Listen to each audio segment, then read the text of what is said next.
অ্যাসিডে ঝলসানো মুখের মেয়েকে আমার ছেলের ঘাড়ে ঘুচিয়ে দিতে চেয়েছিলেন? ভেবেছিলেন আমি কিছু বুঝতে পারবো না? আপনার মেয়ে পর্দা করে, এটা করে, সেটা করে, অনেক ধার্মিক। এসব ধর্মের নামে আড়ালে এত বড় একটা বিষয় লুকিয়ে রেখেছিলেন। আজ বিয়ের আগে দেখলাম তার মুখটাই ঝলসানো। শান্তাহারা বেগমের কঠোর কথাগুলো মুহূর্তেই বিয়ের আসরে উপস্থিত সবার মনোযোগ আকর্ষণ করল। হিজাব আর সুসজ্জিত শাড়ি পরা মেয়েটির বিউটি হতচকিত হয়ে গেল। হবু শাশুড়ির কথাগুলো কানে যেতেই তার হাত দুটো শাড়ির আঁচল মুঠো করে চেপে ধরল। এই তো লোকটা বলেছিল তার মা নিজে তাকে পছন্দ করেছেন, তবে কি সেটা মিথ্যা? সে কি শুধু দয়া দেখিয়ে বিয়ে করতে চেয়েছিল? বিয়ের আসরে মুহূর্তেই হট্টগোলে ভরে গেল। বিউটির বাবা হামিশ আলী পরিবেশ শান্ত করার চেষ্টা করে নরম গলায় বললেন, দেখুন বেন সাহেবা, আমরা জানতে চেয়েছিলাম, কিন্তু কথা শেষ না হতেই শান্তাহারা তাকে থামিয়ে দিলেন। জানাতেন কখন? বিয়ের পরে? আমার ছেলের জীবনটা নষ্ট হওয়ার পর? আপনি আবার কথাটা আগে শুনুন প্লিজ। শেরওয়ারি পরিহিত যুবকটি শান্ত ভঙ্গিমায় এগিয়ে এলো। মা শান্তাহারাকে উদ্দেশ্য করে বলল, মা, ওনাদের আমি বলতে নিষেধ করেছি, তাই সিন ক্রিয়েট করো না, বিয়েটা হতে দাও। শান্তাহারা বিস্ফোরিত নয়নে তাকালেন ছেলে মিনহাজের দিকে। রাগে ক্ষোভে চিৎকার করে বললেন, তোর কি মাথা খারাপ হয়ে গেছে? অমন কতকার দেখতে একটা মেয়েকে বিয়ে করবি? একবার চেহারাটার দিকে তাকিয়ে দেখ, অ্যাসিডে ঝলসে গালের মাংস খসে খসে গেছে। কি বিশ্রী, কি বিশ্রী! আমার বমি আসছে একবার দেখাতেই। আর তুই কি না ওর সঙ্গে সারা জীবন থাকার জন্য মরিয়া হয়ে আছিস? মা প্লিজ, এভাবে বলবে না ওনাকে। আমার কষ্ট হচ্ছে শুনতে। আমি ওনাকে নিজে পছন্দ করেছি, উনি আমাকে বারণ করেছিলেন। অনুরূপ উনি আমাকে বলেছিলেন আমি তাকে দয়া দেখাচ্ছি, কিন্তু সত্যি আমি দয়া দেখাচ্ছি না। আমি কোনোভাবেই এই মেয়েকে তোকে বিয়ে করতে দিব না। এক্ষুনি আমার সঙ্গে যাবি তুই। এই বিয়ে হবে না। আমি বিয়েটা না করে কোথাও যাব না। আমি আরনাজকে ভালোবাসি। মিনহাজ ধৈর্যহীন কণ্ঠে জানালো, ভালোবাসা? ভালোবাসা মাই ফুট। আমি কখনোই এই মেয়েকে নিজের পুত্রবধূ হিসেবে গ্রহণ করব না। রাহেলা মিনহাজের বড় বোন মায়ের দিকে এগিয়ে এসে বলল, মা, ভাইয়ের পছন্দের কি কোনো মূল্য নেই? এভাবে বিয়ের আসর থেকে চলে যাওয়া কোনো সমাধান নয়। খবরদার, কোনো কথাই তুমি বলবে না। তুমিও একটা ছাপোষা ছেলের হাত ধরে তাকে বিয়ে করেছো। কি ভেবেছো তোমরা ভাই বোনেতে আমার দাম আজ এতটাই তুচ্ছ যে তোমাদের বাবা মারা যাওয়ার পর আমার কথার কোনো মূল্য নেই? মায়ের এমন কথা শুনে রাহেলা নিস্তব্ধ হয়ে গেল। মায়ের একটা কথাতেই মিয়ে গেল রাহেলা। মিনহাজ নাছোড় বাঁধা, সে ঠিক করে নিয়েছে সে বিয়ে না করে যাবে না। রাহেলার ছেলে সুমন্ত এলো তার কাছে, বলল, মা, মামার বিয়ে কি হবে না? না, হবে না। চল এখান থেকে। এই জন্যই আসতে চাইনি আমি এখানে। 2 পয়সার মূল্য নেই আমার এখানে। তোর জন্য আমাকে এত অপমান সহ্য করতে হলো। সুমন্ত অসহায় মুখে বলল, আমি কি করছি মা? তোর জেদের জন্যই আমি এই বিয়েটা অ্যাটেন্ড করেছি। শুধুমাত্র তোর জন্য আমাকে এত অপমানিত হতে হলো। মিনাস এসব ঝামেলা নিতে পারছে না। মিনাস মায়ের কোনো কথা না শুনে বিউটির দিকে এগিয়ে আসতে চেয়েছিল। ঠিক তখনই শান্তাহারা বুকে হাত চেপে ধরে মাটিতে লুটিয়ে পড়লেন। তার চিৎকারে চারিদিকে হইচই শুরু হয়ে গেল। শান্তাহারা যখন দেখলেন ছেলের নড়চড় নেই, তিনি একেবারে মোক্ষম চালটাই চাললেন। মনে মনে ভাবছিলেন প্রয়োজনে নাটক করবেন। তার পূর্বে 2বার মিনি স্ট্রোক হয়েছে। ডক্টর বলেছে কোনোভাবেই যেন তাকে প্রেশার ক্রিয়েট না করা হয়। সত্যি তার অল্প ব্যথা করছিল বুকে। তিনি বুকে হাত চেপে ধরলেন আর গড়িয়ে পড়লেন মাটিতে। চোখ বন্ধ করে ছেলের চিৎকার শুনে মনে মনে একটু খুশি হলেন। ছেলে তার অসুখের ব্যাপারে খুবই দুর্বল, আর সেই দুর্বলতাকে কাজে লাগিয়ে ছেলেকে হাতের মুঠোয় রাখেন। হইচই বেঁধে গেল বিয়ে বাড়িতে। এমনিতেই নানান কটু কথা আর কানাঘুষা চলছিল, এখন তা হইচই পরিণত হলো। মিনাস মাকে কোনো রকমে কোলে নিয়ে বিউটিকে উদ্দেশ্য করে বলল। মিনাস মাকে নিয়ে বেরিয়ে এলো। বিউটি স্তব্ধ হয়ে এক দৃষ্টিতে তাকিয়ে রইল বিয়ের আসর থেকে বেরিয়ে যাওয়া মিনহাজের দিকে। হাসি মালেই হিতাহিত জ্ঞান শূন্য হয়ে ধপ করে চেয়ারে নিজের শরীর ছেড়ে দিয়ে বসে পড়লেন। বিউটি ছুটে গেল বাবার কাছে, চেয়ারের হাতল চেপে ধরে বলল, আমি কি খুব বেশি খাই আব্বু? বাবা মেয়ের প্রশ্নের মাঝে দুঃখের সুর ভেসে এলো। হামেশ আলীর বুকের ভেতর কেমন মোচড় দিয়ে উঠল। তার করুণ দৃষ্টির মাঝে অসহায়ত্ব স্পষ্ট। বিউটি কাঁদতে কাঁদতে বলল, আরো কম খাবো, দুবেলার জায়গায় একবেলা আহার করব। তবু আমাকে আর বিয়ে দিতে চেয়েও না আব্বু। শাহানা বেগম উপরতলায় ছিলেন। মেয়ের বিয়ে ভাঙার কানাঘুষা শুনে দৌড়ে এসে মেয়েকে জড়িয়ে ধরলেন। সবকিছু শুনে হতবাক তিনি। তার চোখ দিয়ে জল গড়িয়ে পড়ল। বিউটির ভাবি সন্দীপ্তা তাকে শান্ত করতে কাঁধে হাত রেখে বলল, তুমি এইভাবে বাবার সঙ্গে কথা বলো না আরনাজ। সব বাবা চান তাদের মেয়েরাই সুখী করতে, ভালো ঘরে বিয়ে দিতে চান। শুধু 4টা ভাত খাওয়ার জন্য কোনো বাবা তার মেয়েকে বিয়ে দেন না। ছোট্ট থেকে 18 বছর পর্যন্ত লালন পালন করেন কষ্ট করে, শ্রম দিয়ে। সেসব কি একটাও নিজের জন্য করেন? বাবা এমনিতেই ভেঙে পড়েছেন, উপরন্তু এইভাবে কথা বলো না। এইভাবে একজন খেটে খাওয়া মর্মাহত পিতাকে কথার আঘাতে আঘাত করো না, শুনতে বিদঘুটে লাগছে। বিউটি আঘাতে বিলম্ব হয়ে বলল, সব বাবা চান, কিন্তু সব মেয়ে কি রাজকন্যা? আমার মতো মেয়েদের কপালে যে শুধু দুঃখ লেখা থাকে, তা কি আব্বু জানেন না? আপু কেন বুঝতে চান না? তার চাঁদের মতো সুন্দরী মেয়েটি আর সুন্দরী নেই, যাকে আবু ভালোবেসে বিউটি নামটা দিয়েছিলেন। এখন সে কদাকার বিশ্রী দেখতে, যাকে দেখলে কেবলই বমি পায় মানুষের। সবার বাবার রাজকন্যারা হয় রাজকন্যা, আমার মতো মুখ ঝলসানো নয় যে আব্বু আমাকে নিয়ে এত আশা করবেন। সে দৌড়ে বিয়ের আসর থেকে বেরিয়ে গেল। ঠিক তখনই সুপ্রিয়, বিউটির জ্যাঠাতো ভাই, হাতে ফুল আর মিষ্টি নিয়ে ঢুকলো বাড়িতে। চেয়ারে বিবর্ণ মুখে বসে থাকা হামিশ আলীকে দেখে তার বুক কেঁপে উঠল। লাল বেনারসি পরা বিউটি দ্রুত পায়ে বেরিয়ে যাচ্ছে। এই দৃশ্য তার চোখে পড়তেই সে থমকে গেল। সুপ্রিয় তাড়াতাড়ি হামিশ আলীর কাছে এগিয়ে গিয়ে বলল, চাচা, কি হয়েছে? এভাবে বসে আছেন কেন? হামিশ আলী চোখ তুলে তাকালেন, চোখে জল, মুখটা ফ্যাকাশে। তিনি কিছু বলার আগেই সন্দীপ্তা বলল, সুপ্রিয় ভাই, তুমি একটু দেখো না আরনাজ কোথায় গেছে। এই বিয়ে ভেঙে গেছে। বিয়ে ভেঙে গেছে মানে? বিউটি কোথায়? কাঁদতে কাঁদতে বেরিয়ে গেছে। সুপ্রিয় চুপ না থেকে দ্রুত বেরিয়ে গেল। সে পেছনের দরজা দিয়ে বাইরে বেরিয়ে আসতে আসতেই দেখল লাল বেনারসি পরা বিউটি ছুটে যাচ্ছে। সে দৌড়ে গিয়ে তাকে থামালো। বিউটি থাম, এভাবে কোথাও যাচ্ছিস? কি হয়েছে আমাকে বল। বিউটি চোখ মুছতে মুছতে বলল, তুমি কেন এসেছো সুপ্রিয় ভাই? আমাকে সবাই অপমান করেছে, আমার মুখ, আমার শরীর সবই যেন অভিশাপ। তুমি আর আমাকে শান্ত করার চেষ্টা করো না, আমাকে নিজের মতো থাকতে দাও। সুপ্রিয় তার হাত ধরে বলল, তুই আমার ছোট বোনের মতো, তোকে এভাবে যেতে দিতে পারি না। যে অপমান তোকে করা হয়েছে তা আমি মেনে নিতে পারি না। বিউটি হঠাৎ করে রাগে ফেটে পড়ে বলল, তুমি পারো না, কিন্তু দেখো আমার নিজের মা বাবাও তো পারছে না, তারা কিছুই করতে পারলো না। আমাকে বারবার এমন পরিস্থিতির সম্মুখীন হতে হয়, আমি আর পারছি না সুপ্রিয় ভাই। সুপ্রিয় তার হাত শক্ত করে ধরে বলল, তোকে এমন কথা কেউ বলবে না। আর চল আমার সঙ্গে, আমি আছি, আমি তোর পাশে থাকব।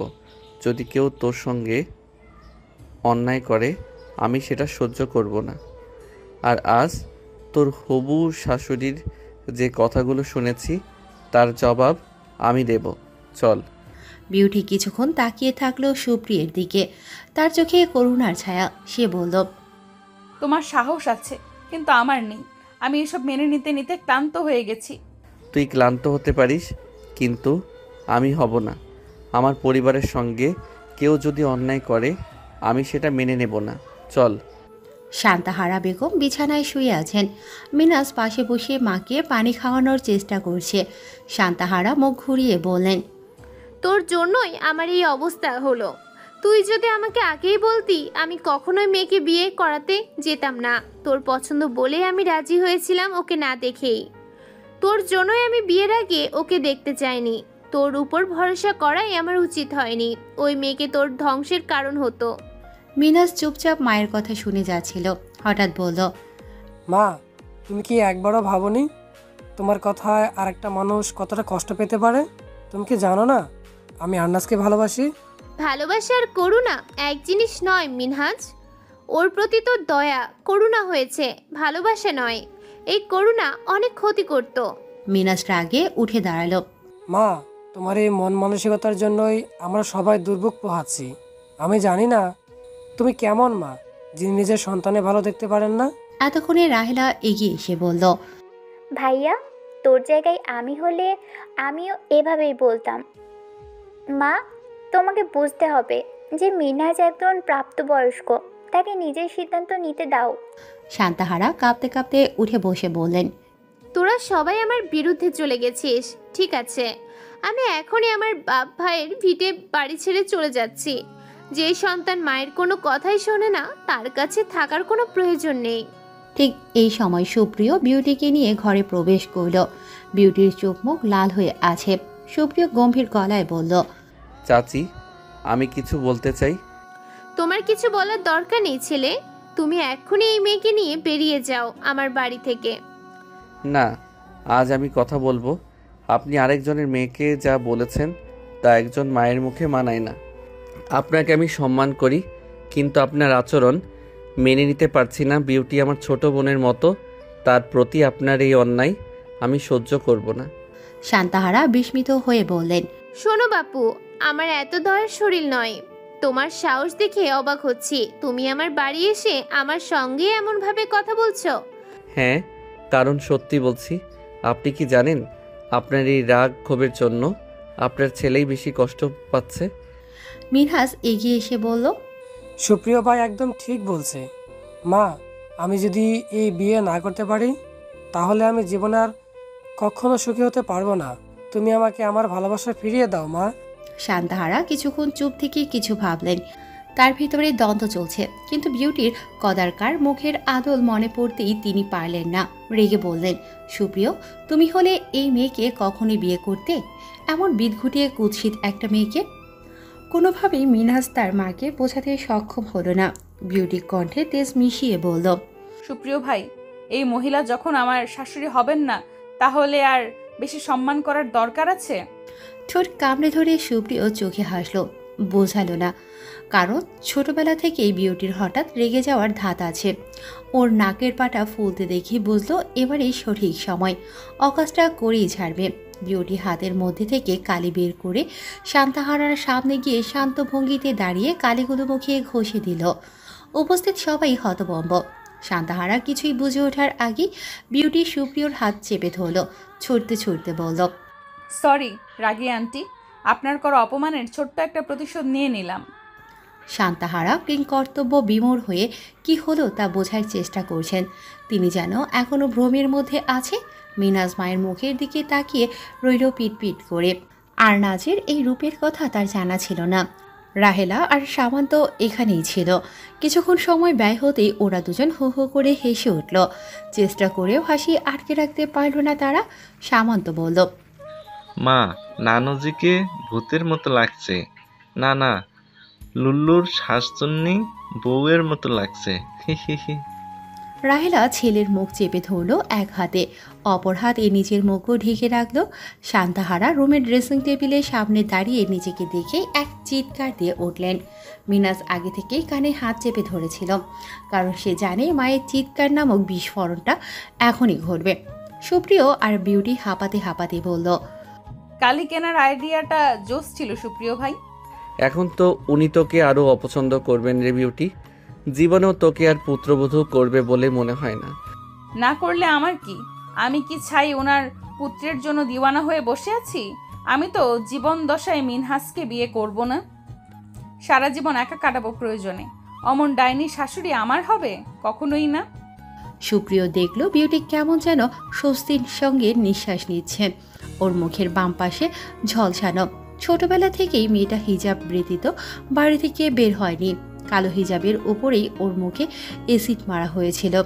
নিকাব পরে মুখের এক পাশে এসিড দগ্ধ হয়।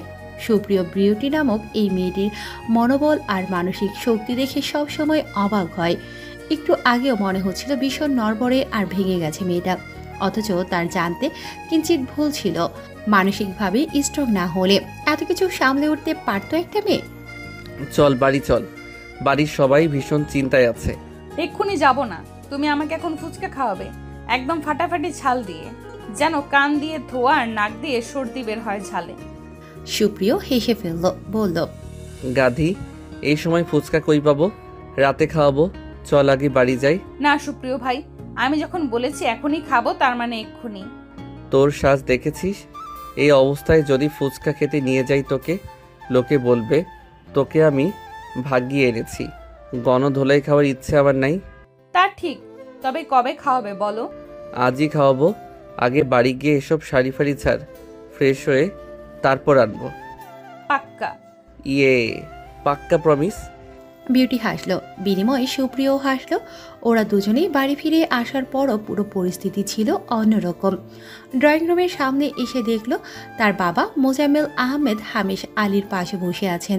হামিশ আলী একরকম ভেঙে পড়েছেন, চোখে লজ্জা আর অপমানের ছাপ স্পষ্ট। মোজাম্মেল আহমেদ সুপ্রিয়কে কাছে ডাকলেন। সুপ্রিয় বুঝলো অনেক জরুরি কথা। সুপ্রিয়, আমায় একটু শোনো দেখি। তার বাবা একদম জরুরি কথা বলার সময় তুমি সম্বোধন করেন। সে বিউটিকে ইশারা করল ঘরে গিয়ে ফ্রেশ হতে। সে ঘরে যেতে নিলে মোজাম্মেল আহমেদ বললেন, মা, আর্নাস তুমি বসো এখানেই। বিউটি বাধ্য মেয়ের মতো গিয়ে সোফায় বসল। হঠাৎই বুকের ভেতর কেমন ধকধক করতে লাগলো, মনে হচ্ছে আজ ভয়ঙ্কর কিছু হতে যাচ্ছে। যখনই তার বুকের মধ্যে এমন ধকধক করে, তখনই তার সঙ্গে জীবনের বড় বড় বিপর্যয়গুলো নিজের চোখের নিমিষেই ঘটে যায়। সুপ্রিয় বাবার দিকে তাকিয়ে রইল। সুপ্রিয় এগিয়ে এসে বলল, হ্যাঁ বাবা বলো। মোজাম্মেল আহমেদ তার ছেলের হাত শক্ত করে ধরে বললেন, তুই জানিস হাসিম আমার ছোট ভাই। আজকে যা হয়েছে তাতে আমাদের মান সম্মান মাটিতে মিশে গেছে। আর্নাজের মতো একটা মেয়ে এই অপমানের যোগ্য নয়, কিন্তু এই পরিস্থিতিতে একটাই উপায় আছে আমাদের মান সম্মান রক্ষা করার। উপায় হলো তুই আর্নাজের দায়িত্ব নে। একটা স্বীকৃতি আমার মেয়েটার দরকার, একটা অবলম্বন দরকার, যা কেবলই তুই পারবি। সুপ্রিয়র মাথায় যেন আকাশ ভেঙে পড়ল, অবাক হয়ে বলল, কি বলছো এসব বাবা? ভেবে বলছো? মোজাম্মেল গভীর দৃষ্টিতে ছেলের দিকে তাকিয়ে বললেন, তুই আর্নাজকে বিয়ে কর।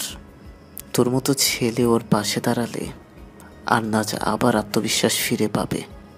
এটা শুধু হাসেমের সম্মান রক্ষা করা নয়, আমাদের পরিবার ও মর্যাদা রক্ষা। আমি জানি এটা হঠাৎ করে বলছি, কিন্তু তুই আমার ছেলে, আমি জানি তুই এই দায়িত্ব নিতে পারবি। সুপ্রিয় কিছুক্ষণ চুপ রইল। তার মনে নানা প্রশ্ন, কিন্তু তার বাবার প্রতিটি কথা যেন পাথরের মতো ভারী শোনাচ্ছে তার নিকট। সে বলল, বাবা এটা এত সহজ নয়। আমি আর্নাজকে কখনো সেভাবে ভাবিনি। আর বিয়ের জন্য তো দুপক্ষের ইচ্ছা থাকতে হয়। হামেশ আলী কাপা গলায় বললেন, সুপ্রিয়, আমি জানি এটা তোমার জন্য মানা কঠিন।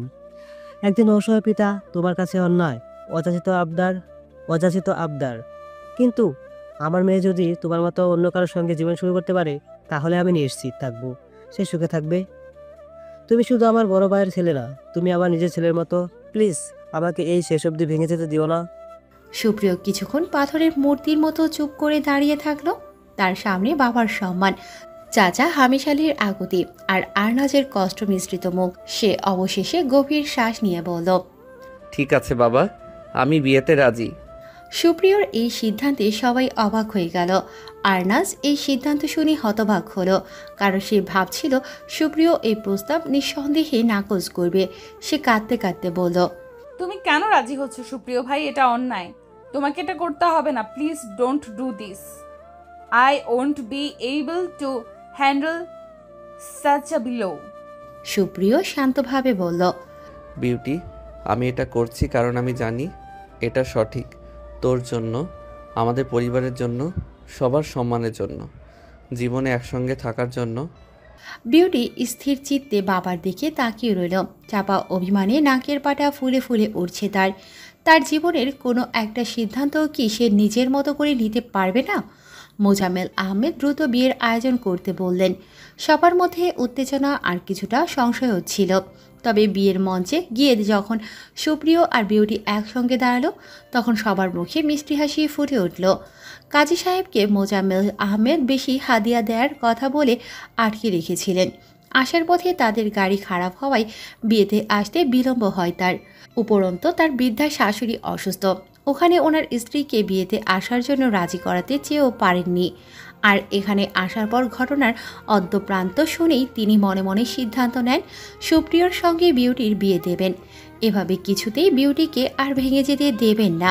ছোটবেলা থেকেই এই মেয়েটাকে নিজের মেয়ের চেয়েও বেশি স্নেহ করে এসেছেন। একটা মেয়ের জন্য তো কম আশা করেননি। যখন ভাইয়ের মেয়ে হলো তখনই তিনি সিদ্ধান্ত নিয়েছিলেন এই মেয়েটাকে তিনি নিজের কাছে রাখবেন। কিন্তু ভাই ভাই বিরোধ হতে পারে এটা ভেবেই কথা বাড়াননি। তবুও একবার বলার জন্য উন্মুখ হয়েছিলেন, কিন্তু তখনই বিউটির বিয়ের খবর পান তিনি। যদিও এতে মনে মনে ব্যথিত হন খুব, কিন্তু যখন সুযোগ পেয়েছেন তখন তার সঠিক ব্যবহার করলেন। সুপ্রিয় বিউটির দিকে তাকিয়ে সন্তর্পণে বলল, জীবনে একসঙ্গে থাকার জন্য ঠিক কত কদম একসঙ্গে পথ চলতে হয়, সহধর্মীকে ঠিক কতটা এফোর্ট দেওয়া প্রয়োজন। বিউটি তাকালো সুপ্রিয়র দিকে। সে জানে এই বিয়ে হয়তো তার জীবনে অপ্রত্যাশিত ছিল, কিন্তু সুপ্রিয়র মতো একজন মানুষ তার জীবনে ছিল ভাবতেই গায়ে কাঁটা দিয়ে উঠল। কিছু সময়ের ব্যবধানে কি থেকে কি হয়ে গেল তার জীবনে। বিয়ের মঞ্চের কোলাহল ধীরে ধীরে স্তমিত হয়ে এলো। বিউটির মুখে এক অদ্ভুত শূন্যতা। বিদায়ের ক্ষণে সবার চাহনির মাঝে সে একান্তে নিজের কান্নাকে সামলানোর চেষ্টা করছিল। অভিমানে বাবার দিকে তাকালো না। হামেশ আলী কাঁপা কাঁপা হাতে মেয়ের মাথায় হাত রাখলেন। কিছু বলতে গিয়েও যেন শব্দ আটকে গেল গলায়। বিউটি চুপচাপ, চোখ দিয়ে অশ্রু গড়িয়ে পড়ছে। কন্যাদানের এই মুহূর্ত তাকে আরও একা করে দিচ্ছে। মা, তুমি আব্বুর ওপর অভিমান করো না। আব্বুর সঙ্গে একটু কথা বলো মা। আমার যে বুকটা ভেঙে যাচ্ছে তোমার ক্লেশিত মুখটা দেখে। ক্ষমা করো মা, আমি তোমার জন্য কিছুই করতে পারলাম না। বিউটি কোনো উত্তর দেয় না, কেবল বুক ভাঙা ব্যথা আড়াল করে বাবা মায়ের সামনে মাথা নিচু করে দাঁড়িয়ে থাকে। সে যেন সবকিছু মেনে নিয়েছে। তার ভেতরের ব্যথাটা পাথরের মতো জমে আছে। সুপ্রিয় বিদায়ের সময় নিজের মধ্যেও দ্বিধা অনুভব করছিল। বিয়ের সিদ্ধান্তটা নেওয়া তার কাছে এখন ঠক্কারিতা মনে হচ্ছে। এভাবে হুট করে হ্যাঁ বলে ফেলা উচিত হয়নি, কিন্তু সে সময় কী বা করতে পারত। তার বাবার তাকে করা অনুরোধ, হাত ধরে যখন অনুরোধ করছিল, সে কিভাবে অমত করত?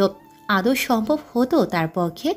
বিউটি এতদিন তার কাছে বোনের মতো ছিল। হঠাৎ করেই সেই সম্পর্কের পরিবর্তন তাকে একেবারে নতুন পরিস্থিতিতে ফেলেছে। সে না পারছে বিউটির মুখের দিকে তাকাতে, না পারছে নিজের বিবেকের কাছে ধরা দিতে। সব দিক থেকেই অসহ্য লাগছে তার। বিউটির ছোট ছোট পায়ে গাড়ির দিকে এগিয়ে যাওয়া দেখে সুপ্রিয় এক অজানা অস্বস্তি অনুভব করল। গাড়িতে বসার পর বিউটি তার শাড়ির আঁচল দিয়ে চোখ মুছছিল। সুপ্রিয় সামনে তাকিয়ে রইল চুপচাপ। যেতে যেতে সুপ্রিয় হঠাৎই বলল, ড্রাইভার চাচা, সামনে গাড়ি থামাবেন প্লিজ। আচ্ছা আব্বা। মহসিন মিয়া হেসে বলল, ছোটবেলা থেকেই সুপ্রিয় এই মানুষটাকে পাশে পেয়েছে। তার হাত ধরেই বড় হওয়া সুপ্রিয়র। স্কুলে যেখানে নিজের পিতা মাতা নিয়ে যায় সন্তানকে, সেখানে মহসিন মিয়া নামক এই মানুষটাই তাকে বেশিরভাগ সময় স্কুলে হাত ধরে নিয়ে যেত আসতো। সুপ্রিয়কে কখনোই আব্বা ডাকটা ছাড়া কথা বলতে শোনেনি সে। মহসিন মিয়া গাড়ির মিররে বিউটিকে দেখে বলল, আম্মা, আপনি এমনি মুখ গোমরা করে রাখবেন না। আমার আব্বাজান কিন্তু মেলা ভালা মানুষ। যখন একবার দায়িত্ব নিছে সে, তখন আপনার জন্য সব করবার পারবে। শুধু সময়ের ব্যাপার আম্মা। বিউটি নিষ্পলক চোখে তাকালো সুপ্রিয়র দিকে। সুপ্রিয়র কোনো ভাবান্তর নেই। গাড়ি থামলো একটা স্থানে। সে আলগোছে গাড়ি থেকে নেমে গাড়ির দরজা খুলে দিয়ে বিউটিকে বলল, নাম। এখানে কেন?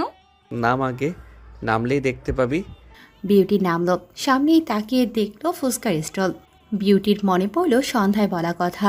তখন তারা ছিল অন্য একটা সম্পর্কে, আর এখন তাদের সম্পর্কের মোড় নিয়েছে অন্য। কি অদ্ভুত, তাই না? বিউটি স্বগতিক কইল, খাবো না আমি এখন। কথা দিয়েছিলাম খাওয়াবো। আমি আমার কথা রাখি। আচ্ছা হুম। ঠিক আছে। বিউটি ফুচকার দোকানের সামনে এগিয়ে গেল। সুপ্রিয় ফুচকার প্লেট এনে সামনে ধরল। বড় শীত লাগছে বিউটির, হাড়গোড় যেন কাঁপছে। সুপ্রিয় তা লক্ষ্য করেছে। শরীরে থাকা জ্যাকেট খুলে পড়ল বিউটিকে। বিউটি এক পলক তাকিয়ে বলল, শীত কি শুধু মেয়েদের লাগে? বেশি কথা না বলে ফুচকা খা। বিউটি দুটো ফুচকা খেতেই লক্ষ্য করল সুপ্রিয় শীতে এক হাত অন্য হাতের সঙ্গে ঘষে, যেন হাত উষ্ণ হয়, মৃদু কাঁপছেও। শীত প্রচণ্ড পড়েছে। রাত 9টার মধ্যে শীত বাড়বে, এটা স্বাভাবিক ব্যাপার। সুপ্রিয় কোনোভাবেই বুঝতে দিতে চাইছে না, কিন্তু এই শীতে কি কুলানো যায়? বিউটির আর ফুচকা খেতে ইচ্ছে করছে না, সময়টাই অত্যন্ত অস্বস্তিকর। আর খেতে পারবো না। দম শেষ এই বলিস তুই এক নিমেষেই 2-3 প্লেট ফুচকা খেতে পারিস? আর পারছি না। সুপ্রিয় কিছু বলল না, এক পলক তাকালো শুধু বিউটির দিকে। বিয়ের একদিন আগে থেকেই নাকি মেয়েরা ভালোভাবে খেতে পারে না। আচ্ছা, বিউটিকেও সেজন্য খেতে পারছে না? কিন্তু তাদের বিয়েটা তো অন্যান্য স্বাভাবিক বিয়ে নয়। একটা গোমট ভাব যেন এসে ভর করলো দুজনের মধ্যে। গাড়িতে গিয়ে উঠে বসলো ওরা। বিউটি নিজের শরীর থেকে জ্যাকেট সরিয়ে সুপ্রিয়র দিকে বাড়িয়ে দিল। বললাম, গাড়িতে শীত লাগছে না আমার। সুপ্রিয় জ্যাকেটটা নিল। বিউটি যখন সুপ্রিয়র বাড়িতে পৌঁছালো, মহিমা বেগম তাদের দরজায় দাঁড়িয়েছিলেন। মুখে হাসি থাকলেও তা যে পুরোপুরি আন্তরিক নয় তা স্পষ্ট বোঝা যাচ্ছিল। এখানে আসার পূর্বেই মোজাম্মেল আহমেদ সব কিছু জানিয়ে দিয়েছেন তাদের বিয়ের ব্যাপারটা। মহিমা বেগম না চাইতেও ব্যাপারটা হজম করতে কষ্ট হচ্ছে। বিউটি, ঘরে আয়। বিউটি কিছু না বলে পা বাড়ালো। মহিমা বেগমের কণ্ঠে অমলতার উপস্থিতি বিউটির মনে হালকা আঘাত হানল। ঘরে গিয়ে ফ্রেশ হয়ে নে, আমি হালকা পোশাক পাঠাচ্ছি। ভারী পোশাক পরে তো থাকতে পারবি না। বিউটি মাথা দোলালো। সুপ্রিয় চুপচাপ দাঁড়িয়ে আছে, মায়ের দিকে তাকাচ্ছে না একটি বাড়ির জন্য। বিউটি রুমে প্রবেশ করে, কিন্তু তার মন ভারাক্রান্ত। সে বারান্দায় গিয়ে দাঁড়ালো, রাতের আকাশের দিকে তাকিয়ে নিজের মনে বলতে লাগলো, এতদিন যে মানুষটা ভাইয়ের মতো ছিল, আজ সেই মানুষটা আমার স্বামী হয়ে গেল। আমি কি এই সম্পর্কে না মানিয়ে নিয়ে চলতে পারবো? হ্যাঁ, কি নিয়তি আমার! এই যেন এক পুতুল খেলা হচ্ছে আমার জীবনের সঙ্গে। সুপ্রিয় রুমে এসে বিউটিকে না দেখে বারান্দায় গেল। সে একটুক্ষণ দাঁড়িয়ে দেখলো বিউটি আকাশের দিকে তাকিয়ে আছে। শব্দ পেয়ে বিউটি রুমে আসতে নিলে সুপ্রিয় তাড়াহুড়ো করে বলল, প্লিজ বারান্দাতেই থাক, আমি একটু একা থাকতে চাই। বিউটি জানে না সুপ্রিয়র এই কথাতে কী ছিল, কিন্তু সে সূক্ষ্ম একটা ব্যথা অনুভব করলো বক্ষ মাঝে। বিউটি নড়ল না, ঠায় দাঁড়িয়ে রইল। অদ্ভুত এই ব্যথাটা এমন অসহ্য কেন? একেবারে অসহনীয়। বারান্দার দরজাটা ধপাস করে আটকে দিল সুপ্রিয়। রুমের সব জিনিসপত্র ছুঁড়ে মারল ফ্লোরে। সব কিছুই ছিন্নমূলের মতো পড়ে রইল। রাগে মাথা ধপধপ করছে। কোনো শব্দ বারান্দায় যাবে না, রুম সাউন্ড প্রুফ, তাই বিউটি কোনো শব্দ পাবে না। জানালাও লাগানো। উদ্ভ্রান্তের মতো সব কিছু ছুঁড়ে ফেলতে ফেলতে বলল, যাকে ছোটবেলা থেকে বোনের মতো মনে করে এসেছি তাকে জীবনসঙ্গী হিসেবে মানব কী করে? নিতে পারছি না আমি এসব। সব অসহ্য লাগছে। ওই সিচুয়েশনে আমার কি করা উচিত ছিল? আবারও বিয়েতে অমত করে মেয়েটাকে ভঙ্গুর করে দেওয়া উচিত ছিল। তাহলে যদি বিউটির মনোভাব এমন হতো যে সেও উপরে উপরে ভালো চাইছে, সেও অন্যদের মতো তাকে ট্রিট করছে, দয়া দেখাচ্ছে ওর ফেসের জন্য, এত দোনামোনা সংশয় আমি নিতে পারছি না একসঙ্গে। ফ্লোরে বসলো সে। এক হাত খাটের উপর রেখে এক পায়ের উপর অন্য হাত রেখে অপর পা ছড়িয়ে দিয়ে বসে আছে সে। কেটে গেল অনেকটা সময়। চোখ বন্ধ করে এসব ভাবতে ভাবতেই তার মনে পড়ল আরও একটা ভুল সে করেছে। তা হলো বিউটিকে রুমে আসতে না বলে বারান্দায় থাকতে বলা। শিট! সে উঠে দাঁড়িয়ে দেয়ালে একটা প্রকাণ্ড ঘুষি মারল। ব্যথাও পেল হাতের অগ্রভাগে। জলদি করে রুমের সব কিছু ঠিক করলো। কিছু একটা করতে হবে যেন বিউটির তার প্রতি বিরূপ ধারণা না হয়। ঘরটা পরিষ্কার করে দৌড়ে গিয়ে বাগান থেকে গোলাপ আর গাঁদা ফুল নিয়ে এলো। বিদেশ থেকে আনা অর্কিড গাছ থেকে অর্কিড ছিঁড়ে আনলো, অথচ এই ফুল কতই না যত্নের তার। কাউকে হাত অবধি লাগাতে দেয় না সে ফুলে। আজকে নির্দয়ের মতো সেসব ছিঁড়ে ফেলেছে সে। রুমে এসে সব কিছু সুন্দর করে সাজালো। ফ্লাওয়ার ভাজে টাটকা ফুল রাখলো, কোনো রকমে সাজানো হলো।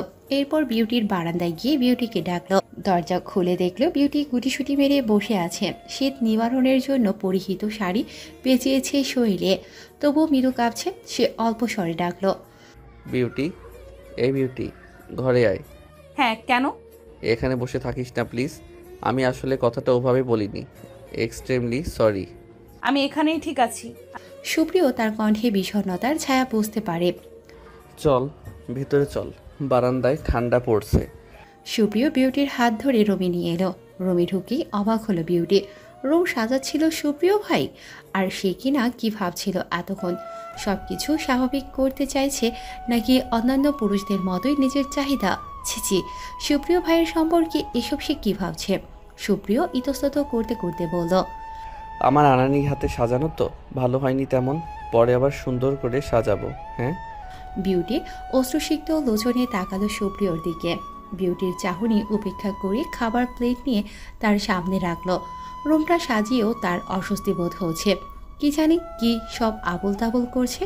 রুম সাজানোর ফলে আবার উল্টোপাল্টা চিন্তা মাথায় না এনে বসে মেয়েটা। সুপ্রিয় ছটফট করতে করতে বলল, খাওয়ার সময় হয়েছে। চাচি ফোন করে বললেন তুই সারাদিনে কিছুই খাসনি। আমি খেতে পারবো না। সুপ্রিয় একগাল ভাত তুলে তার দিকে বাড়িয়ে দিল। একটু খা, আজ থেকে সম্পর্কটা আমাদের দুজনের। যত সমস্যা থাক একসঙ্গে সব ঠিক করব। হ্যাঁ, তোর আর আমার দুজনের মেনে নিতে একটু সময় লাগবে, কিন্তু যেহেতু বিয়েটা হয়েছে তাই আগে কে কাকে কি নজরে দেখেছিস সেটা ভুলে যা। বিউটি কোনো উত্তর না দিয়ে চোখ মুছল। সুপ্রিয় তখন আরও একবার বলল, বিউটি, আমরাই আমাদের সম্পর্কের ভিত্তি মজবুত হয়েছে একটি পবিত্র শব্দের মাধ্যমে। আমি কবুল শব্দটাকে আমাদের সম্পর্কের মতোই পবিত্র মনে করি। আমি জানি সব কিছু হঠাৎ হয়ে গেছে, কিন্তু চেষ্টা করব আমাদের ছোট্ট সংসারটা সুন্দর করে গড়ে তুলতে। বিউটি অল্প মাথা নত করে ভাত খেতে শুরু করলো। সুপ্রিয়ের মনে থাকা দ্বিধাগুলো একটু একটু করে দূর করার প্রয়াস চালাচ্ছিল। নিজের দায়িত্ব সে প্রাণপণে পালন করে যাবে। বাসর রাতে কে কাজ করে? সুপ্রিয় ল্যাপটপে বসে এক মনে কাজ করছে। বিউটির ভেতরটা অদ্ভুত ছটফট করছে। একবার বিছানা তো একবার কর্মে ব্যস্ত থাকা সুপ্রিয়র দিকে তাকাচ্ছে। রাত গভীর হতে লাগলো। বিউটি বারবার বিছানার দিকে তাকিয়ে ভাবতে লাগলো সে কোথায় শোবে। নতুন পরিবেশ, নতুন সম্পর্ক, সব কিছু মিলিয়ে অস্বস্তি যেন তাকে গ্রাস করছে। বিউটির মনের দ্বিধাটা সুপ্রিয় বুঝতে পারল। ল্যাপটপ থেকে একবার মাথা তুলে বিউটির মুখের দিকে তাকিয়ে বলল, সিনেমার মতো একজন বিছানায় আরেকজন ফ্লোরে ঘুমাবে, এমন কোনো নাটকীয় চিন্তা মাথায় আনিস না, কারণ আমি নিজেও সোফায় ঘুমাবো না, আর তোকেও ঘুমাতে দেব না। সুপ্রিয়র সরল কথায় বিউটির চোখ বড় হয়ে গেল। তার মনের কথা এই মানুষটা বলতো কিভাবে? মন পড়তে জানে নাকি? সে হতবাক হয়ে তাকিয়ে থাকলো তার দিকে। মুখে কিছু বলল না, শুধু অস্বস্তি মেশানো এক মৃদু হাসি দিল ক্যাবলা কান্তের মতো। সুপ্রিয় ল্যাপটপে চোখ রেখেই আবার বিউটির দিকে তাকিয়ে বলল, তোর হাসি দেখে মনে হচ্ছে তুই ভাবছিস আমি মজা করছি, কিন্তু আমি সিরিয়াস। বিউটি, আমি আমার নতুন বউকে একা রেখে আর কোথাও ঘুমাবো না। তুই আমার পাশেই ঘুমাবি আর আমিও তোর পাশেই ঘুমাবো, দুইজনই থাকবো একসঙ্গে। বিউটি কিছু বলল না, কেবল তার কানে বউ সম্বোধনটা বাজতে লাগলো সাইরেনের মতো। কি আশ্চর্য, বিয়ে হয়েছে কয়েক ঘন্টা হলো, যেন সব কিছুই বদলে গেছে। কি অবলীলায় বউ সম্বোধন করছে মানুষটা। এদিকে সে অস্বস্তিতে গাঢ় হয়ে আছে প্রতিটি মুহূর্তে। তার ভেতরের বিব্রত বোধটা মুখে স্পষ্ট। সে জানতো না কিভাবে তার অনুভূতি প্রকাশ করবে। বিউটির এক ধ্যানে তাকিয়ে থাকায় সুপ্রিয়র কাজে ব্যাঘাত ঘটল। একটু আগে সে কি বলেছে বুঝতে পেরে এবার সুপ্রিয় খানিক অস্বস্তি বোধ করল। এভাবে বউ বলে ফেলার কারণ সে বিউটিকে এতদিন বোনের মতোই দেখেছে, কিন্তু এখন তাদের সম্পর্কের নতুন প্রুফ এই অস্বস্তি আরও বাড়িয়ে তুলছিল। কিছুক্ষণ পর দুজনেই বিছানায় শুতে গেল। কেউ কিছু বলছে না, কিন্তু বোঝা যাচ্ছিল দুজনেই বিব্রত। এপিট ওপিট করেও কোনোভাবেই ঘুমোতে পারল না সুপ্রিয়। বিউটিও নড়ছে, সেটা বুঝতে পারল সুপ্রিয়। চুপচাপ বিছানায় শুয়ে ফ্যানের দিকে তাকিয়ে বলল, বিউটি, তুই কি ঘুমাচ্ছিস? বিউটি মুখ ফিরিয়ে মৃদু স্বরে বলল, না, ঘুম আসছে না। একটা কথা বলবো। বলো। কিছু মনে করবি না তো? বিউটির বুকের মধ্যে ধক করে উঠল। কি এমন বলতে চাইছে সুপ্রিয় ভাই তাকে, যে এভাবে অনুমতি চাইছে? যতই একটা পুরুষ মানুষ তো, উপরন্ত মানুষরা তার এখন স্বামী। পূর্বে যেমন সম্পর্কই থাকুক না কেন, এখন তো সেটা বদলে অন্যরূপ নিয়েছে। যদি তার কাছে স্বামীর অধিকার চেয়ে বসে, সে তো মানা করার মতো কোনো শব্দ পাবে না, কারণ তাকে স্পর্শ করার পূর্ণ অধিকার আছে মানুষটার। তার আকাশ পাতাল চিন্তার মধ্যে সুপ্রিয় হেসে বলল, লুডো খেলবি ফোনে? বিউটি একটু অবাক হয়ে তাকালো, তার আটকে রাখা দমটা যেন ফোঁস করে বেরিয়ে এলো। উফ, এতক্ষণ কি চিন্তাটাই না সে করলো। মনে মনে নিজেকে কতগুলো গালি দিল সে। সুপ্রিয় অদ্ভুতভাবে ওর দিকে তাকিয়ে আছে। সে হেসে বলল, তুমি মজা করছো তাই না? এত রাতে লুডো খেলবে? সত্যি বলছি, বাসরাতে বর্ব লুডো খেলবো, ব্যাপারটা কেমন না, তাই অনুমতি নিলাম। লুডো খেলে দেখি কে জেতে। আমি একদম হারি না কারোর কাছেই, এটা জানিস তো। দেখি তুই আমার সঙ্গে পারিস কিনা। বিউটি মুচকি হেসে রাজি হয়ে গেল। তারা লুডো খেলতে শুরু করলো। খেলার মধ্যে হাসি ঠাট্টা চলতে লাগলো। দুজনেই যেন ভুলে গেল যে তারা একে অপরের জন্য কতটা নতুন। দুবারই বিউটি জিতেছে। সুপ্রিয় প্রতিবার হেরে কটমট করে তাকাচ্ছিল তার দিকে। বিউটি ব্যাপারটা বেশ এনজয় করছিল। বিউটির জেতার আগ্রহ ছিল না, কিন্তু এখন আগ্রহ হচ্ছে বারবার সুপ্রিয়কে হারাতে দেখে। তৃতীয়বার খেলা শুরু করার আগে ফজরের আজান কানে লাগলো। এতক্ষণ খেলেছে তারা, যেহেতু অনেকক্ষণ ধরে এক একটা দান খেলেছে, সেজন্য এতটা সময় অতিবাহিত হয়ে গেছে তারা বুঝতেই পারেনি। ফজরের নামাজের আজান শুনে বিউটি উঠে পড়ল। সুপ্রিয় তাকিয়ে বলল, তুই নামাজ পড়বি? ঠিক আছে, আমি মসজিদে গিয়ে নামাজ পড়ব। সুপ্রিয় মসজিদে চলে গেল আর বিউটি নিজের নামাজে মন দিল। নামাজ শেষ করে সুপ্রিয় ওয়ার্ক আউট করে ফিরেছে। ক্লান্ত শরীরে জড়ানো টি শার্টটি ঘামে অল্প স্বল্প ভেজা। সুপ্রিয় এসেই কোনো দিকে না তাকিয়ে গোসল করতে গেল। অফিসের জন্য তাড়াহুড়ো করছিল সে। গোসল শেষ করে সাধারণ অভ্যাস অনুযায়ী তোয়ালে পেঁচিয়ে অর্ধনগ্ন অবস্থায় রুমে ঢুকলো, কিন্তু মনে ছিল না সে এখন বিবাহিত। বিউটি তখন সিঁড়ির কাছে দাঁড়িয়েছিল। সুপ্রিয় এসেছে দেখে রুমে ঢুকে জানালা দিয়ে বাইরে তাকিয়ে রইল। ওয়াশরুমের দরজা খোলার শব্দে বিউটি তাকালো। সুপ্রিয়র দরজা ঠেলে রুমের ভেতর ঢুকতেই তোয়ালেটা প্রায় অর্ধেক পড়ে গেল। বিউটি হকচকিয়ে হতচকিত হতভম্ব হয়ে পেছন ফিরে তাকানোর কথাই ভুলে গেল। সুপ্রিয় নিজের দিকে একবার তো আরেকবার বিউটির দিকে তাকালো। অতঃপর দুজনে চিৎকার করে উঠল। সুপ্রিয় এক মুহূর্তেই চমকে উঠে দৌড়ে ওয়াশরুমের দিকে ছুটল। বিউটির চোখে বিস্ময় আর লজ্জা স্পষ্ট। সে বিছানার উপর চিৎপটাং হয়ে পড়ে গেল। চোখে তার এখনো এক আকাশ সম বিস্ময়। এখনো বলতে পারছে না বিষয়টি। কিছুক্ষণ পর ওয়াশরুম থেকে মাথা বের করে সুপ্রিয় বলল, কিছু দেখিসনি তো বিউটি? কি? সত্যি কথা বল। সত্যি বললে কি দেবে? যা চাইবি তাই দেব। আমি একদম সম্মুখে ছিলাম, কিছু না দেখার কথা কি? বিউটি ঠোঁট কামড়ে বলল, এখন থেকে খুব সাবধানে থাকতে হবে। এই বাড়িতে এমন বিব্রতকর পরিস্থিতি বারবার হয় কিনা কে জানে। আমি এখন পরাধীন হয়ে চলবো। ধ্যাত। সুপ্রিয় অপ্রস্তুত হয়ে বলল। সুপ্রিয় ঠোঁট বাঁকিয়ে নিচে চলে গেল। বিউটি লজ্জায় হেসে ফেলল।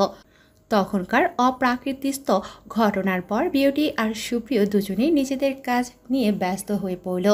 তবে সুপ্রিয়র যেন বারবার তখনকার ঘটনার কথা মনে পড়ছিল। সে ভেতরে ভেতরে নিজের অনুভূতিগুলো নিয়ে দ্বিধায় পড়ে গেল। বিউটি তো তার কবুল বলা বউ, একদিন না একদিন তো সব কিছু স্বাভাবিক করতেই হতো। ওই ঘটনা নিয়ে এত ভাবার তো কিছু নেই, কিন্তু সে কোনোভাবেই লজ্জায় যেতে পারছিল না বিউটির সামনে। মনে মনে ভাবতে লাগলো, আমি কি বিউটিকে সত্যি মেনে নিতে পারবো? এতদিন তো ওকে ছোট বোনের মতো দেখেছি, এখন হঠাৎ এই নতুন সম্পর্ক কিভাবে সামলাবো? এই চিন্তা তাকে অস্থির করে তুলছিল। সকালের খাবারের সময় মাহিমা বেগম, সুপ্রিয়র মা, বিউটির প্রতি কিছুটা অন্যমনস্ক আচরণ করছিলেন। তার মুখের অভিব্যক্তি দেখে মনে হচ্ছিল বিয়েটা তিনি মন থেকে মেনে নিতে পারেননি। খেতে বসে মহিমা বেগম বললেন, খাবারটা নামিয়ে দাও। বিউটি একটু লজ্জা নিয়ে বলল, জি জেঠিমা, দিচ্ছি। মহিমা বেগম মাথা নাড়িয়ে বললেন, এখন থেকে তোমাকে সব দায়িত্ব কাজকর্ম দেখে শুনে বুঝে নিতে হবে। এই বাড়িতে নতুন মানুষ, তাই সবার খেয়াল রাখার দায়িত্বও তোমার। জি আচ্ছা, ঠিক আছে জেঠিমা। সুপ্রিয় এই কথাটি শুনে বিরক্ত হলো। বিষয়টি তার পছন্দ হলো না। সে হেসে বলল, মা, তুমি এবারে একটু বেশিই বলছো। বিউটি এখানে নতুন, ওকে সময় দাও। এখন আমাকে খেতে দাও, আমি দেরি করব না। মহিমা বেগম চুপ করে গেলেন, কিন্তু তার মনের গোপনে খানিক অভিমান জমা হলো। বিয়ে হতে না হতে ছেলের এই রোদ বদল। ছেলেটা হাতছাড়া হয়ে গেল এক রাতেই। মনে মনে খুব জন্মালো বিউটির উপর। সুপ্রিয় না খেয়েই উঠে গেল। সুপ্রিয় কাজের জন্য রেডি হচ্ছিল। বিউটি তার পাশে দাঁড়িয়ে দাঁড়িয়ে দেখছিল, কিন্তু কিছু বলতে পারছিল না। তোর কিছু বলার আছে? সুপ্রিয় আচমকা জিজ্ঞেস করলো। বিউটি একটু থেমে বলল, তুমি এত তাড়াহুড়ো করছো কেন? একটু চা খেয়ে যেতে পারতে। সুপ্রিয় হেসে বলল, টিপিক্যাল বউয়ের মতো কথা বলছিস। ঠিক আছে, চা খেয়ে যাই, বানিয়ে নিয়ে আয়। বিউটি অবাক হয়ে বলল, আমি বানাবো? জেঠিমা যদি রেগে যান? সুপ্রিয় হালকা হাসি দিয়ে বলল, মায়ের রাগ আমি সামলে নেব, তুই চা বানাতে পারিস। বিউটি একটু সাহস নিয়ে রান্নাঘরে গেল, চা বানিয়ে আনলো। সুপ্রিয় এক চুমুকে চা খেয়ে বলল, চা তো ভালোই বানাস। বিউটি হেসে বলল, তুমি ভালোভাবে খেলে না কেন? সুপ্রিয় তাকিয়ে বলল, এমনি, চাটা ভালো হয়েছে। আমার অফিসের বসের মতো কঠিন মানুষও এই চা খেলে গলে যাবে। বিউটি হেসে ফেলল তার রসিকতায়। অফিস থেকে ফিরতে ফিরতে সন্ধ্যা হয়ে গেল। সুপ্রিয় ক্লান্ত মুখে ঘরে ঢুকলো। বিউটি তখন বারান্দায় বসে আকাশ দেখছিল। তার গায়ে হালকা শাল, চোখে এক অদ্ভুত বিষণ্ণতা। সুপ্রিয় দরজা খুলে বলল, তুই বারান্দায় কেন? সন্ধ্যায় ঠান্ডা বেড়েছে। বিউটি মাথা ঘুরিয়ে বলল, এখানে বসতে ভালো লাগে, মনটা যেন একটু হালকা হয়। সুপ্রিয় তার পাশে গিয়ে বসল। দুজনেই চুপচাপ বসে রইল কিছুক্ষণ। তারপর সুপ্রিয় বলল, তুই ঠিক আছিস তো? কোনো সমস্যা হলে আমায় বলিস। বিউটি একটু ঝুঁকে বলল, জেঠিমা হয়তো আমাকে তেমন পছন্দ করেন না। আমি যদি কখনো কিছু ভুল করি তবে প্লিজ আমাকে ঠিক করে দিও। আমি চাই সবাই আমাকে মেনে নিক। সুপ্রিয় গভীরভাবে বিউটির দিকে তাকালো। তার মনে হলো বিউটি শুধু মনের দিক থেকে নয়, জীবনের দিক থেকেও এখন একা হয়ে গেছে। সে বিউটির মাথায় হাত রেখে বলল, সব ঠিক হয়ে যাবে, তুই নিজের মতো থাক। কেউ যদি কিছু বলে আমাকে জানাস। রাতের খাওয়া দাওয়া শেষে দুজনেই নিজেদের রুমে গেল। দিনের ক্লান্তি থাকলেও কথা বলতে বলতে আবার নতুন করে নিজেদের কাছে টেনে আনলো। ঘুম আসছে না, আজকেও লুডো খেলবি? বিউটি হেসে বলল, আজ আবার হেরে যাবে। হেরে যাওয়ার ভয় পাচ্ছ না? আজ তুই হেরে যাবি, খেলতে চাইলে চল। বিউটি হেসে সম্মতি দিল। বাঙালি বিয়ের ঐতিহ্য অনুযায়ী বিয়ের দ্বিতীয় দিন নতুন জামাই প্রথমবার শ্বশুর বাড়ি যায়। সুপ্রিয় আর বিউটিও আজ সেই যাত্রায় বের হচ্ছে। সুপ্রিয়র বাবা মোজাম্মেল আহমেদ আর মা মহিমা বেগম অনেক নির্দেশনা দিয়ে বিদায় দিতে এলেন। যদিও মহিমা বেগম একটু রক্ষণশীল প্রকৃতির, তবুও আজ তার মুখে একটা মৃদু হাসি। মোজাম্মেল আহমেদের জন্যই ব্যাপারটা হজম করতে হচ্ছে তাকে। সকালবেলা নতুন জামাই হিসেবে সুপ্রিয় প্রথমবার শ্বশুর বাড়ি যাচ্ছে। সুপ্রিয়র মন খানিকটা উত্তেজিত, খানিকটা দ্বিধাগ্রস্ত। পূর্বে যখন বিউটিদের বাড়ি গিয়েছে সে, তখন ছিল সম্পর্ক অন্য। বিউটির বাবা অর্থাৎ হাশেম আলী ছিল তার ছোট চাচা, আর এখন সম্পর্ক বদলে চাচা থেকে শ্বশুর। চাচার বাড়ি হলো শ্বশুর বাড়ি। মহিমা বেগম ছেলের জামাই হিসেবে শ্বশুর বাড়ি যাওয়া নিয়ে কিছুটা বিরক্ত হলেও মোজাম্মেল আহমেদের মধ্যে বেশ খুশি খুশি ভাব। বিউটির বাপের বাড়ি অর্থাৎ হাশেম আলীর বাড়ি পুরোপুরি সেজে উঠেছে নতুন জামাইকে বরণ করে নেয়ার জন্য। বিউটির বড় ভাই আনাস আর ভাবি সন্দীপ্তা পুরো আয়োজন সামলাচ্ছে। মা শাহানা বেগম নতুন জামাইকে খাওয়ানোর জন্য কী কী রান্না হবে তার শেষ মুহূর্তের নির্দেশনা দিচ্ছেন। গাড়ি বাড়ির সামনে পৌঁছতেই আনন্দের হুল্লোড় পড়ে গেল। আনাস এগিয়ে এলো সুপ্রিয়কে নিয়ে আসার জন্য। গাড়ি থামতেই আনাস এগিয়ে এলো, হাত বাড়িয়ে কুর্নিশ করে বলল, এই যে নতুন জামাই, স্বাগতম আমাদের ছোট্ট রাজ্যে। আনাসের রসাত্মক কথায় সুপ্রিয় হেসে বলল, তোমাদের ছোট্ট রাজ্যে রাজা হয়ে ওঠার সাধ্য আমার নেই ভাই, তবে অতিথি হিসেবে যত্নটা ঠিকঠাক নিও। আনাস ওর ঘাড়ের উপর হাত দিয়ে চেপে ধরল, চিবিয়ে চিবিয়ে বলল, কিসের অতিথি রে বেটা, বেয়াদব আর বজ্জাত, এখন কই পালাবি? শেষ পর্যন্ত আমার বোনকে বিয়ে করতে হলো তোর? ইচ্ছে করে কি আর কেউ আগুনে ঝাঁপ দেয়? আমি থাকতে তোকে শান্তিতে থাকতে দেবো ভেবেছিস? সবাই কেমন রাজকীয় অভ্যর্থনা জানানোর জন্য তোড়জোড় করছে। আগে বল, বিয়ের দিন ছিলি না কেন? আনাস চুপ করে গেল, গম্ভীর মুখে বলল, মাতার চাকরি করি, বোনের বিয়ের দিনও ছুটি নেই, কিন্তু কিছু করার নেই, ওটা আমার ডিউটি। আনাস আর্মি অফিসার, সে কোয়ার্টারে ছিল। সে চেয়েছিল সব পরিবারে কোয়ার্টারে উঠবে তারা, কিন্তু হাশেম আলীর এক কথা, তিনি জীবন থাকতে নিজের বাপের ভিটে ছাড়বেন না। অগত্যা আনাসও বাবার মুখের উপর কথা বলতে পারেনি। ওর মন খারাপ বুঝে সুপ্রিয় ওর পেটে কনুই দিয়ে গুঁতো দিল, বলল, রাজকীয় ব্যবহার তো দূর থাক, তুই হারামি, আমাকে পেয়ে নিজের বোনকে ভুলে গেছিস। দেখ কেমন চাক্ষুষ রাক্ষসী আমার গলায় ঝুলিয়ে দিয়েছিস। কটপট করছে আমার দিকে তাকিয়ে, মনে হচ্ছে আজ তো গিলে খাবে। বিউটি গাড়ির সঙ্গে হেলান দিয়ে দাঁড়িয়ে আছে, দৃষ্টি ওদের দিকেই। আনাস বোনের দিকে তাকিয়ে সহসা বলল, বেড়া বেয়াদব, আমার সামনে আমার বোনকে রাক্ষসী বলিস? সাহস তো কম না, সুজা জেলে ঢুকিয়ে চালান করে দেবো। আমাকে কি চোখে পড়লো? তবে তোমরা এমন আমাকে ফেলে রেখে এলে, এটা কেমন বিচার ভাইয়া? আনাস মাথা চুলকে কানে হাত ধরে বলল, সরি শাকচুন্নি, বোন জামাইকে একটু আপ্যায়ন করছিলাম। তুমি থাকো, ওকে নিয়ে আমি গেলাম। বলেই বিউটি হনহনিয়ে চলে এলো। সুপ্রিয় ওর যাওয়ার পানে তাকিয়ে রইল, চোখ ছোট ছোট করে বিড়বিড় করে বলল, মায়া মানুষের হিংসে বড় বেশি। আমার দিকে ওভাবে তাকানোর কি আছে? আমি করেছি আজব। ভাগ্য ভালো তোর, আমার বোনকে পাইছিস। হিংসুক বোন তোর। চুপ বেড়া বেয়াদব। শাহানা বেগম খানিকটা বিরক্ত হয়ে বললেন, তোরা কি ওখানেই থাকবি? আমার জামাইটাকে আদর যত্ন না করতে দিবি না? আনাসের কথায় সবাই হেসে উঠল। কি সুপ্রিয় ভাই, ভালো? আসতে না আসতেই দুটো মিলে শুরু করে দিয়েছো? সুপ্রিয় লজ্জায় হেসে বলল, ভাবি তোমার বরকে সামলাও, না হলে ওর কপালে দুঃখ আছে। সুপ্রিয় আর আনাস প্রায় একই বয়সের পার্থক্য কেবল 2 মাসের। ওরা পিঠি পিঠি হওয়ায় দুজনের মধ্যে সবসময় খুনসুটি চলতে থাকে। দুজনকে দেখলে মনে হবে কেউ কাউকে দেখতে পায় না, অথচ তলে তলে দুজনেই দুজনের প্রাণ। বিউটি বাড়ির ভেতরে দাঁড়িয়েছিল গাল ফুলিয়ে।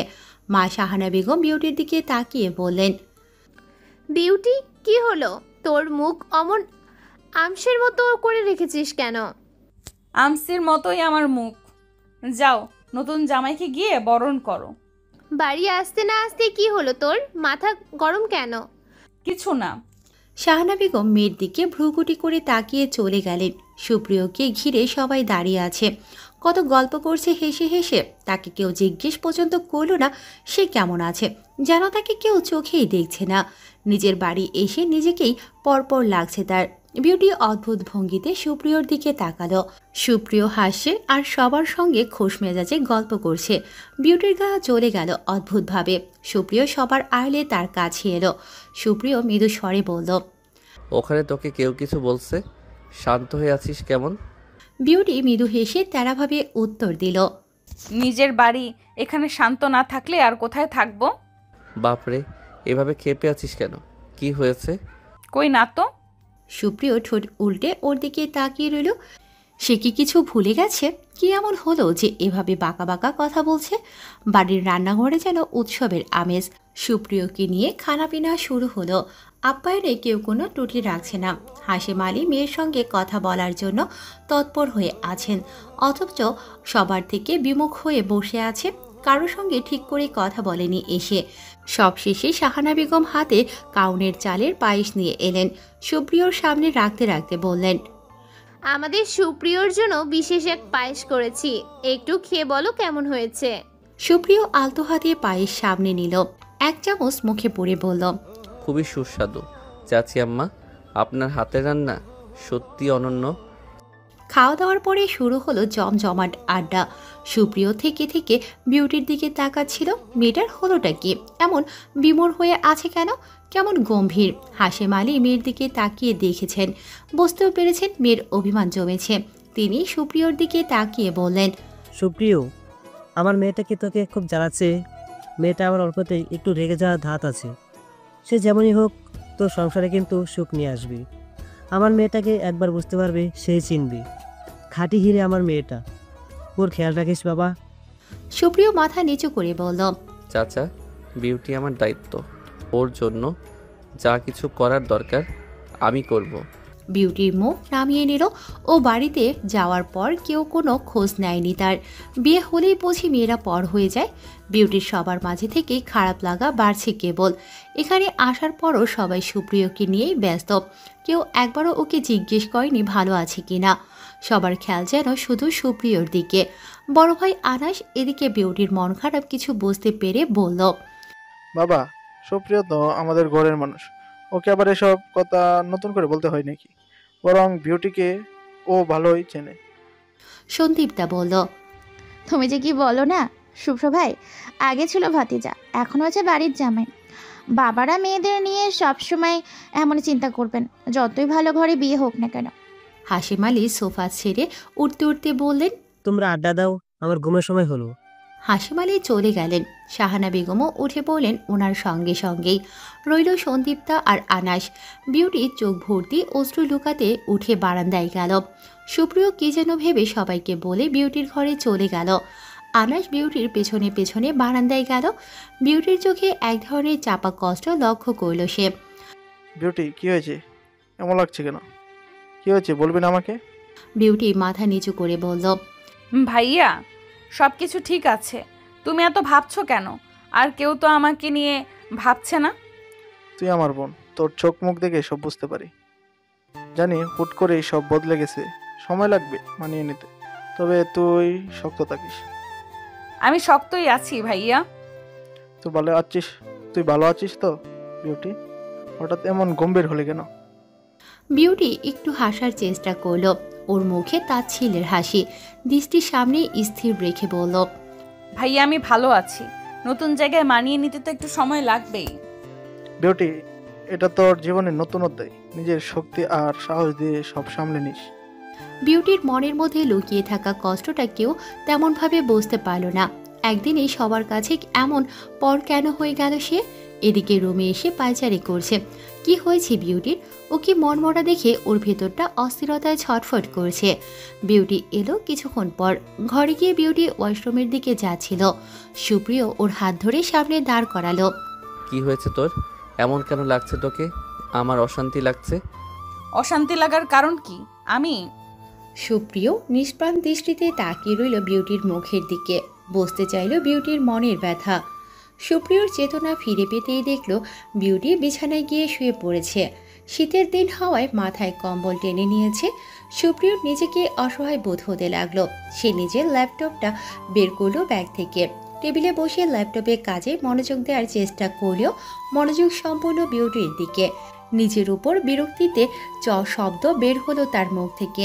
বিউটি কম্বল টেনে নিলেও দম বন্ধ হয়ে আসে তার। অযথায় কান্না পাচ্ছে, বুকে অসহ্য ব্যথা হচ্ছে। কান্নার দমকে পিঠটা যেন খিল ধরে যাবে। সুপ্রিয় একবার তাকিয়ে দেখলো যেন বিউটি কাঁপছে। ল্যাপটপ অফ করে সে দ্রুত বিউটির নিকট গেল। কম্বলের উপর দিয়ে আলতো করে ডাকলো, বিউটি, এই বিউটি। হঠাৎই কম্পন বন্ধ হলো। সবকিছু স্বাভাবিক সেভাবেই ঘাপটি মেরে রইল বিউটি। সুপ্রিয় ফের ডাকলো, কি হয়েছে বিউটি? তুই কি কাঁদছিস? তবুও বিউটি টু শব্দটিও করল না, শুধু নিঃশ্বাসের শব্দ বাড়ালো। যেন সুপ্রিয়র মনে হয় সে ঘুমের মধ্যেই কাঁপছিল বাজে স্বপ্ন দেখে। সুপ্রিয় আরও একবার ডেকে ওর শিওর থেকে সরে গেল। বিউটি ওর সামান্য পায়ের শব্দ শুনে একটা দীর্ঘশ্বাস ফেলে চোখ মুছে ফেলল। ছোট থেকেই ও নিজের কান্না এভাবেই সবার থেকে আড়াল করেছে। কাউকে নিজের দুর্বলতা দেখানোটা ওর কাছে ভীষণ লজ্জার। কিন্তু বিয়ের দিন ওর কান্না দেখেছে সুপ্রিয়। ওই দিনের কান্নাটা স্বাভাবিকভাবেই নেবে সকলেই। একজন বিয়ে ভেঙে যাওয়া মেয়ে নিশ্চয়ই না কেঁদে হেসে খেলে বেড়াবে না। এছাড়া সে কখনোই নিজের পরিবার কিংবা বাইরের কারোর সম্মুখে কাঁদেনি। বিউটি নিজের ঘরে বসে আছে, মনটা ভালো নেই। সকালে ঘুম থেকে উঠে দেখেছে মা রান্নাঘরে ব্যস্ত, ভাই ভাবি নিজেদের কাজে মগ্ন। কেউই তার সঙ্গে তেমন একটা কথাও বলেনি। বিউটি আপন মনে ভাবছে, এখন তো আমি শ্বশুরবাড়ির মানুষ, হয়তো সবার জীবনে আমার কোনো গুরুত্ব আর নেই। সে শুধু সবার ব্যবহারের আড়ালে একটা হালকা ব্যথা অনুভব করেছে। সুপ্রিয় তাকে অনেকবার জিজ্ঞেস করেছে, তোর মুখ এত শুকনো কেন?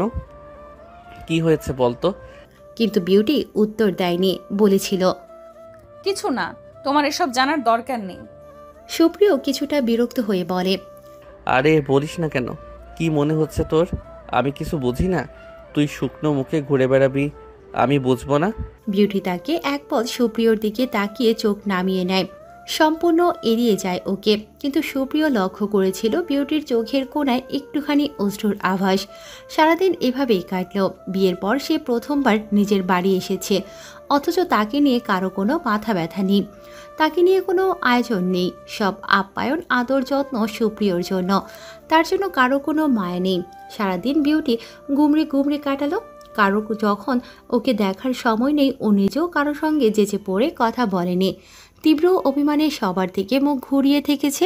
রাতের নিস্তব্ধতায় বাড়ির প্রতিটি ঘর যেন গভীর ঘুমে আচ্ছন্ন, কিন্তু বিউটির চোখে কোনো ঘুম নেই। বিছানায় শুয়ে বারবার পাশ ফিরছে। সবাই যেন আজ তাকে ইচ্ছে করেই এড়িয়ে চলেছে, এমনকি তার বাবা মাও। ভাই ভাবি পর্যন্ত ব্যস্ত হয়ে পড়েছে নিজেদের কাজ নিয়ে। সে উঠে বসল, দেখল সুপ্রিয় অনবরত হাত চালাচ্ছে ল্যাপটপের কিবোর্ডে। মৃদু আওয়াজ হচ্ছে কিবোর্ডের।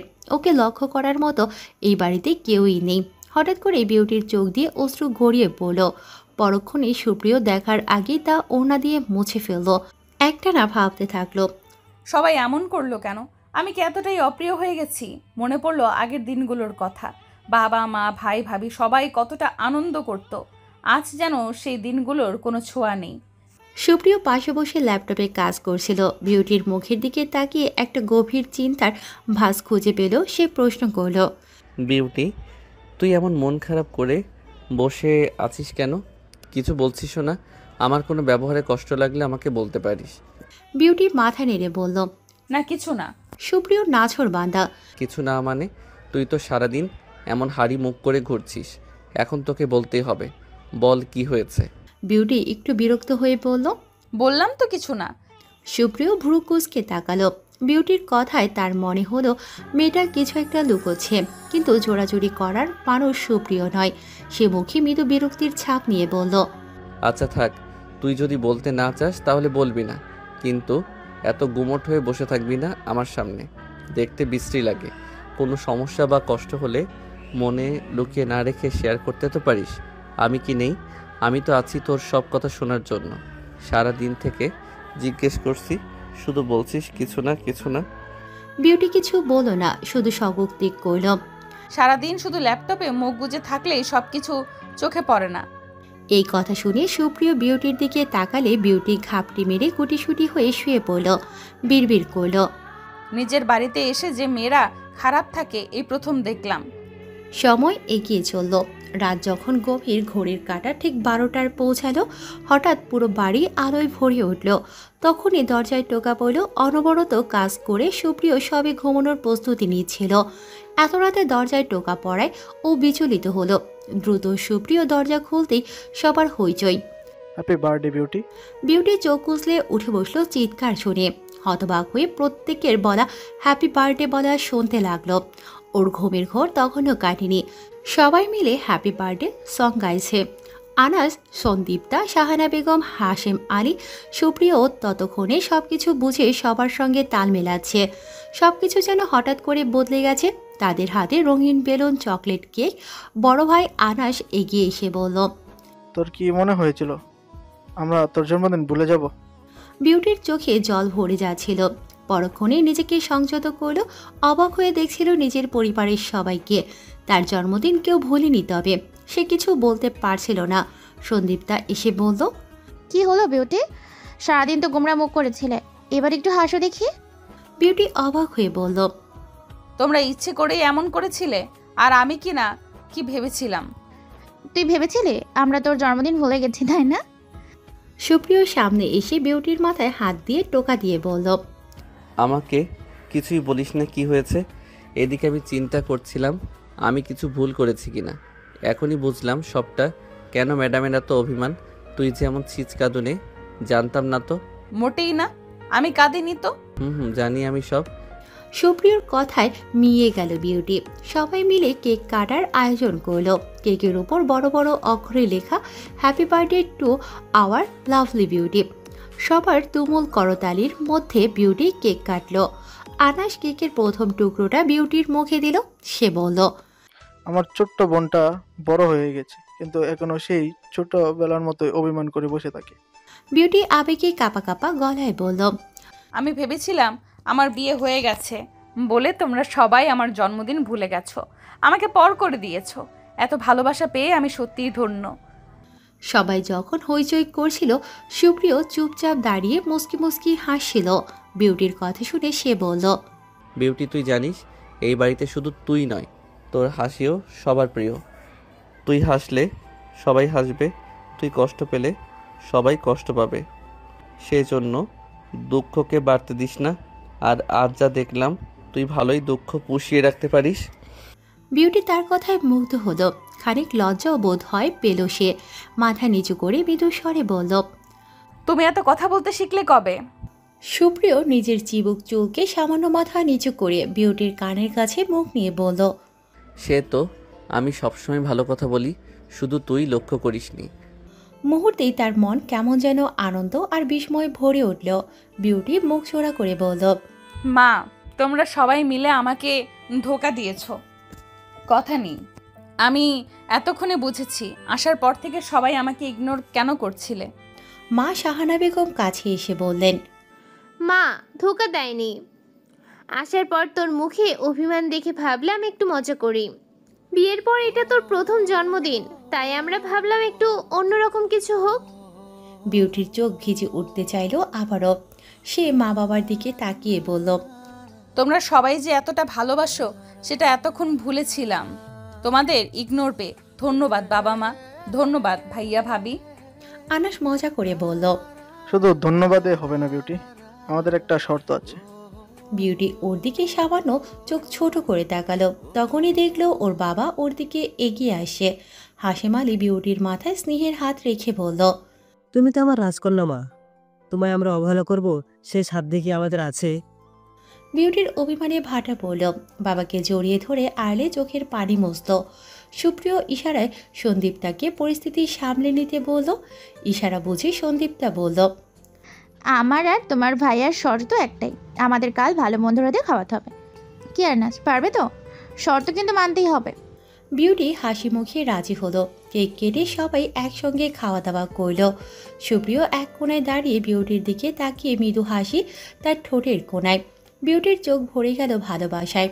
তার মনে হলো মুহূর্তে তার পৃথিবীর সব ভালোবাসা যেন তার চারপাশে ঘিরে রেখেছে তার পরিবার। রাত গভীর হলেও সবার আনন্দ যেন শেষ হচ্ছিল না। এই রাতে বিউটি বুঝতে পারল তার জীবনের মানুষগুলো তাকে কতটা ভালোবাসে। তার অভিমান কষ্ট সব যেন হাওয়ায় মিলিয়ে গেল। জন্মদিনটা সত্যি সেরা হয়ে রইল। শেষে আবার সবাই সমস্বরে ওকে উইশ করল। সবার কণ্ঠে একসঙ্গে হ্যাপি বার্থডে বিউটি।